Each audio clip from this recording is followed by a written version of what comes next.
The greatest show on earth, the evidence for evolution. What is the greatest show on earth? Well, it's life. The whole diversity of life, the complexity of life, the beauty of life, the sheer number of species that are all doing their own thing in their own way. How does it come about? By evolution, evolution by natural selection. The book is about the evidence for evolution. How do we know it's a fact?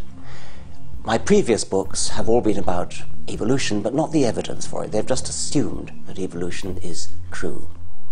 Why is this book necessary? It's necessary because, for example, in the United States, some 40% of the population doesn't believe in evolution, believes that the world was created within the last 10,000 years.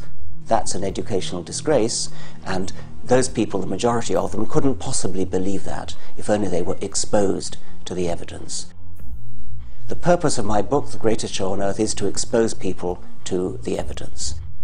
We go through the sort of evidence that Darwin knew about from domestication.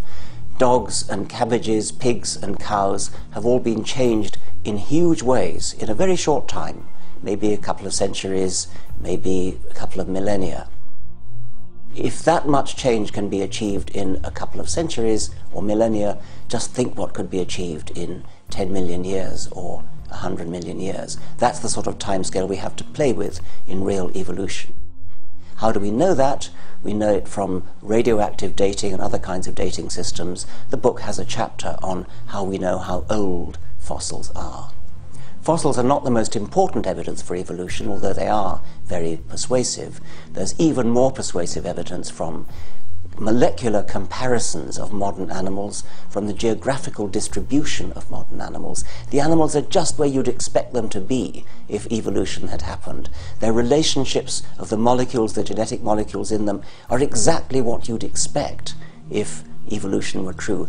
Everything that we see in the world today is exactly what we would expect if evolution were true.